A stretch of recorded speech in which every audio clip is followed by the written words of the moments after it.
Authorities follow up on a new lead in the search for two missing Welch, Oklahoma girls.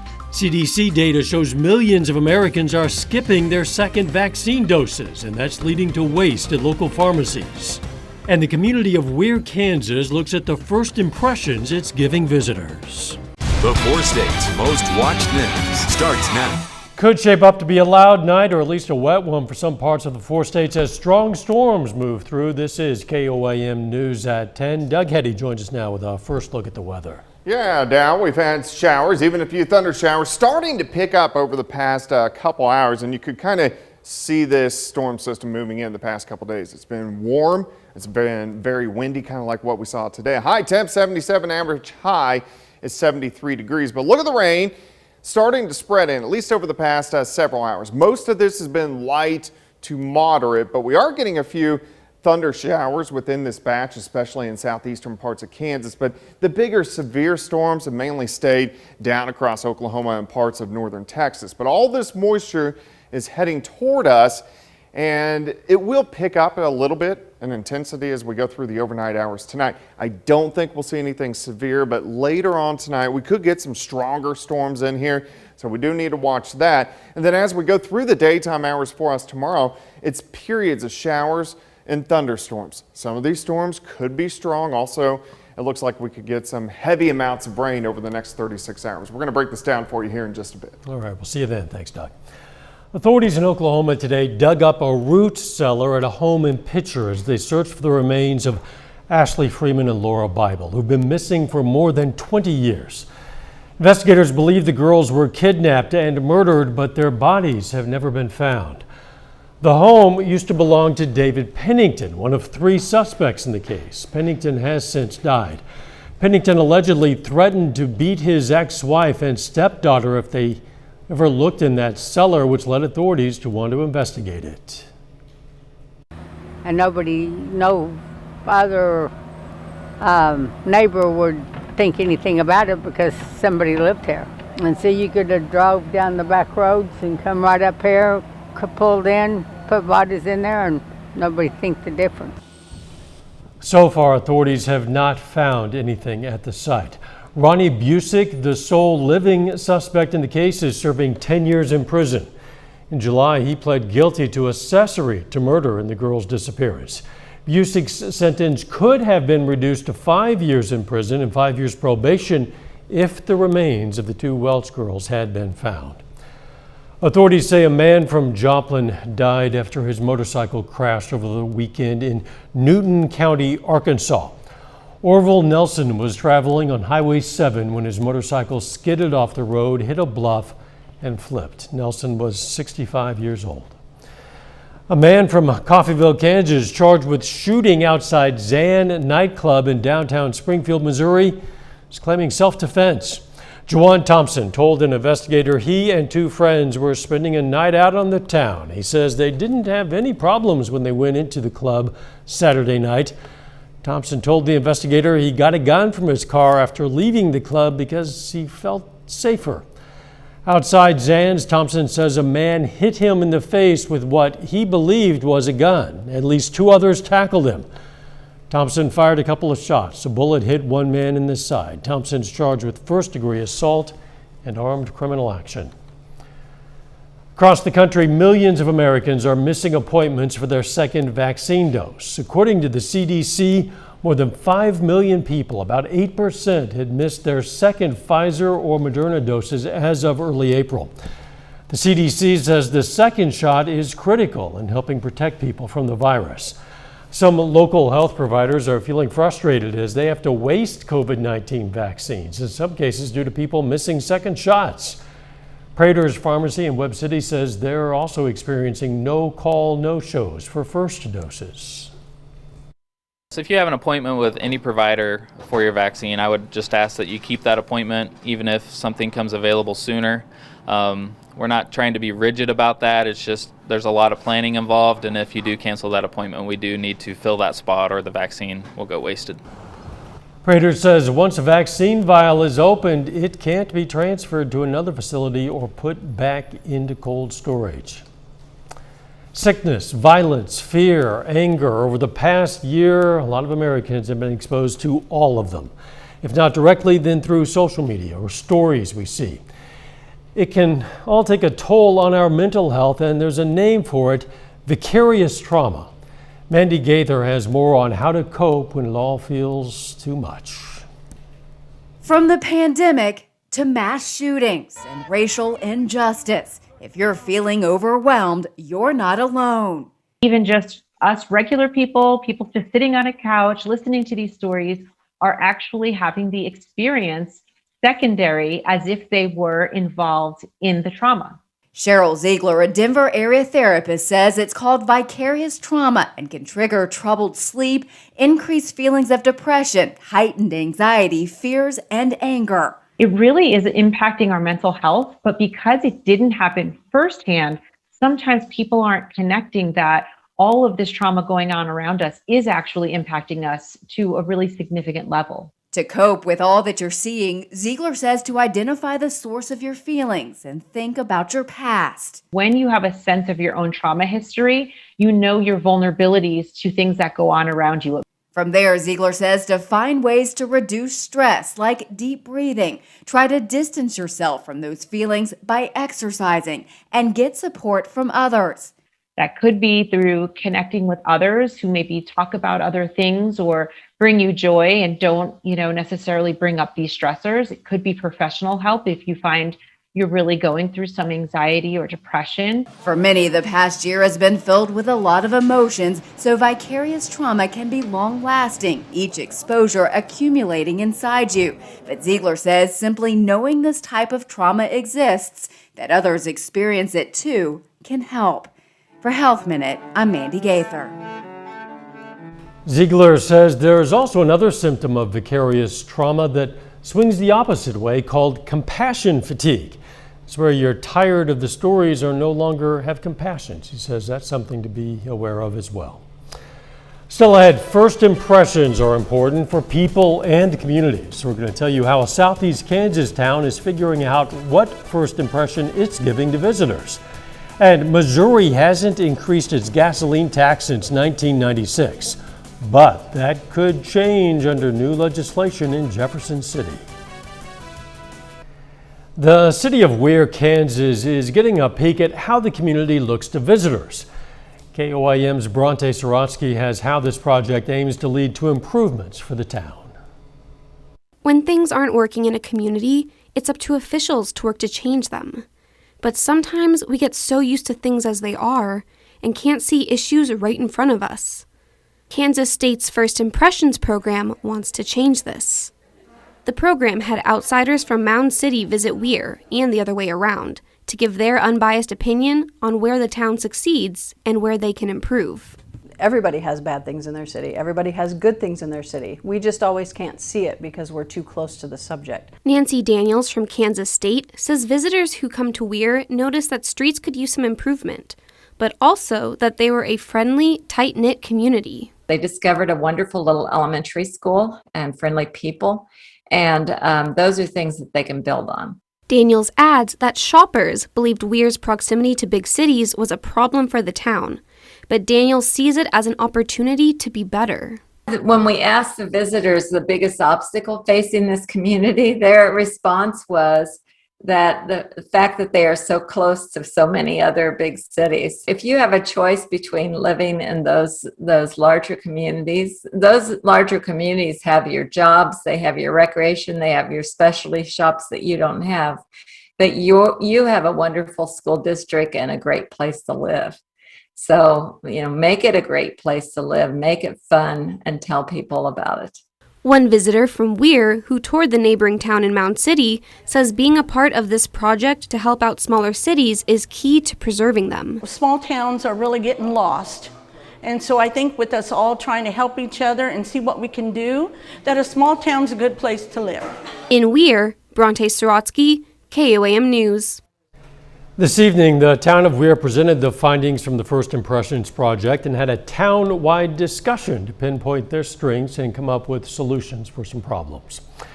Kansas Governor Laura Kelly has vetoed a ban on the use of state dollars to enforce mask mandates and 17 other budget provisions. Kelly said in a statement she supports the majority of the budget, but that some pieces were unnecessary, had been resolved in other bills, or should have been vetted better. Other provisions that were vetoed include one that would give legislative committees more power over how to allocate federal relief funds. The rejections come after Kelly last week vetoed a ban concerning transgender school athletes, civics and financial literacy requirements for high schoolers, and gun safety education for students using National Rifle Association materials. Governor Kelly today signed an executive order that gives licensing agencies the flexibility to start reimposing license renewal deadlines and fees. It takes effect on May 28th. Now, last year, Governor Kelly put a temporary hold on those deadlines because of the pandemic. But the governor now says that people are getting vaccinated, that state agencies should be able to safely reimpose deadlines. A Missouri House committee unanimously endorses a proposal to increase the state's gasoline tax. The House Transportation Committee's vote sends the measure now to the full House, where some Republicans oppose raising taxes. If it's approved, Missouri's gasoline tax would increase 12.5 cents over 5 years, resulting in a total tax of 29.5 cents per gallon. It would be the first increase since 1996. House Speaker Rob Vescovo, a Republican from Arnold, has previously said he's against tax hikes. The Senate, however, approved the measure in March. Supporters say the state needs the revenue to repair deteriorating infrastructure. Later in sports, COC rivals Webb City and Carl Junction face off on the diamond in a battle of two of the state's best baseball teams. Plus, showers and thunderstorms increasing tonight and on Wednesday. I'll have those details coming up next.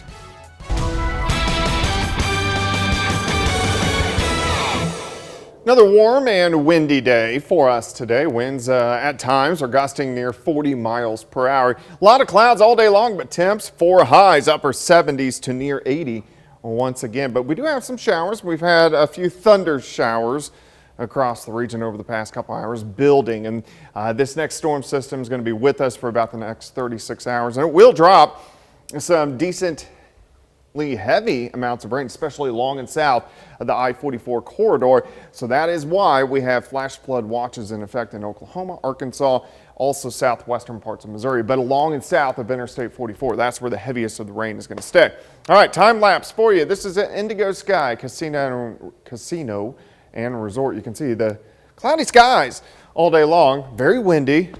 But of course, we had those warm temperatures. Still, it's mild. Most of us upper 60s to near 70 degrees. We're not going to drop off too much more tonight. The southerly winds are going to keep our temps up just a bit. They're not as strong as what we had earlier today, but still, we're going to have winds kind of in that 10 to 20 mile per hour range as we go through the overnight hours tonight. Look at the rain increasing. Most of this has been light. There's been a few moderate pockets of rain, and I heard a few rumbles of thunder a little bit earlier this evening. So a few little thunder showers, but most of this is fairly light across the entire four-state area. Let's zoom in. Where you see the yellows kind of popping up, that's showing us some moderate pockets of rain. So across southeastern Kansas, Chanute to Independence, a couple little pockets over toward Nevada and Lockwood. A little bit of a lull right along and south of Interstate 44. But it's just going to be periods of showers and thunder showers for us tonight. Bigger storms down through Oklahoma and parts of Texas, but all this moisture is heading toward us over the next several hours. Now, you can see kind of cluster, cluster, cluster. This storm system is a little bit disorganized because you have all the surface features here. You have the upper level feature way back here. So if these two were kind of lined up on top of each other, this would be a really big severe weather event. Thankfully, we don't have that, but we're still going to get some good showers and thunderstorms from this system. All right, here's 1 a.m. Scattered showers and thunderstorms picking up a little bit late tonight into tomorrow morning. By morning, some of these storms could be a little bit stronger. I'm not expecting any severe weather tonight. Let's go through the morning hours. Scattered showers and thunderstorms. You can see a very persistent trend of the heaviest along and south of I-44. And then we're just going to have periods of these showers and thunderstorms through the day into the afternoon hours. I don't think we'll have severe weather tomorrow. We could get some stronger storms, but I don't think anything's going to be severe. We'll watch it. 69 by noon, high temp right around 71. Tomorrow night, scattered showers and thunderstorms continue through the evening into the overnight hours. The heaviest should be out of here right around midnight or so. Now, rainfall by far the heaviest along and south of I-44, but still everybody else I think can pick up 1, maybe upwards of 2 inches. But there are going to be spots south of I-44 that we could get 3 isolated plus inches of rain. 71 for us tomorrow, 68 Thursday, morning showers. Friday looks good, Saturday looks good. Watching a storm system late Sunday into Monday and Tuesday. We'll worry about that after this system. Okay. We'll worry about it then. All right. Thanks, Doug. Still ahead, the Joplin Outlaws are looking for host families for the summer. How you can help. Plus, the Webb City girls aim to stay unbeaten in conference play against league rival Carl Junction. Jacob Leonard has that and more coming up next.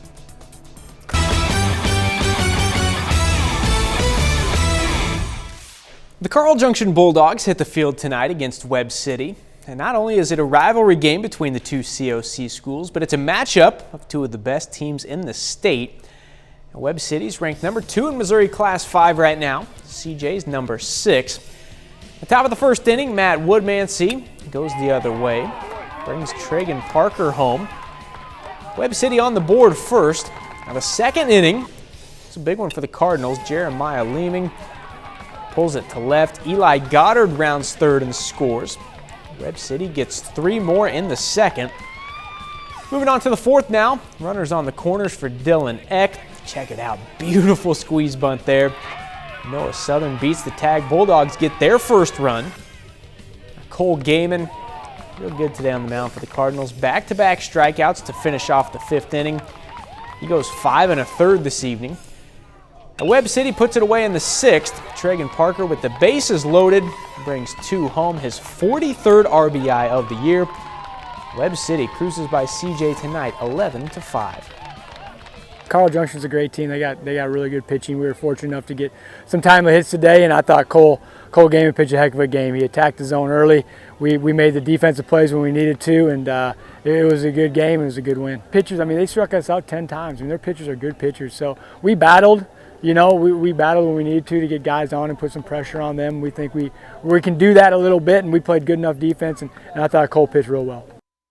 The Joplin Outlaws are just a few weeks away from kicking off their schedule.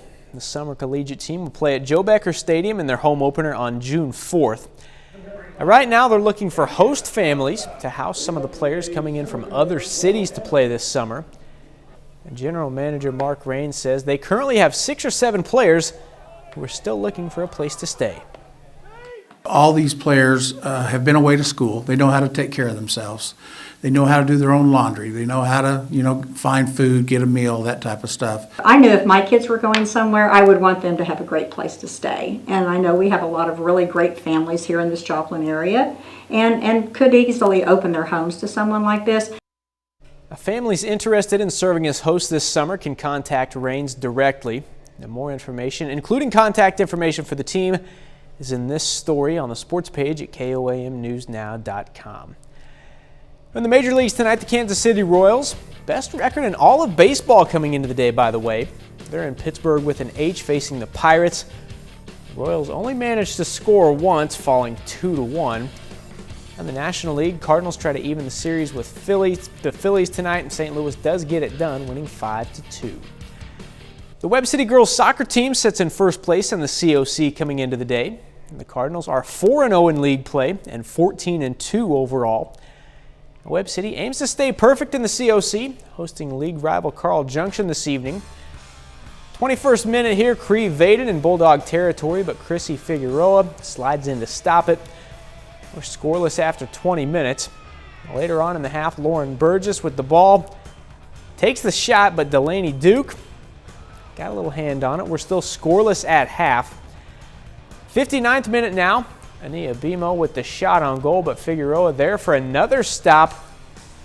Both teams still looking for that first goal, and it's going to be the Cardinals getting it. 63rd minute here. Haven Stanley finds the back of the net on the free kick, and that was the difference. Webb City now 5-0 in the COC, 15-2 overall. It feels great. It feels great. we just want to focus on what's in front of us each day and the task at hand, whether it's practice, game, anything, and take it one day at a time and enjoy it. It's always a bitter rivalry against CJ, and they played really hard tonight. Proud of them and came out on top tonight. That's a look at sports. We're back with more news after this. Take time now to honor a local veteran. Sergeant Ivan McAvoy served in the U.S. Army during World War II. His hometown, Lamar, Missouri. And we are proud to salute Sergeant Ivan McAvoy. He's tonight's 4-state hero. This Illinois man's emotional reaction to bowling a perfect 300 was less about the game itself and more about the bittersweet meaning behind it. John Hinkle Jr. of Peoria rolled the perfect game using a ball that was filled with his late father's ashes. Hinkle Jr. and his twin brother Joe have been bowling since they were 4, a lifelong pursuit they say their dad always supported. The ashes were sealed inside the ball and the points started rolling in, culminating with a perfect score and an emotional embrace between those twin brothers. They later posted about their father on Facebook saying, quote, "He never had a perfect game until now." Nice tribute to their late father. That's pretty cool. Isn't that nice? Yeah. It's going to be stormy tonight, possibly. It is. Showers, some thunderstorms. I don't think too strong or severe, so that's the good news. And then periods of showers and thunderstorms for us tomorrow. Some of these could be a little bit stronger, but I'm still not expecting much in the way of severe weather. See you right back here tomorrow. In the meantime, let's take care of ourselves and each other.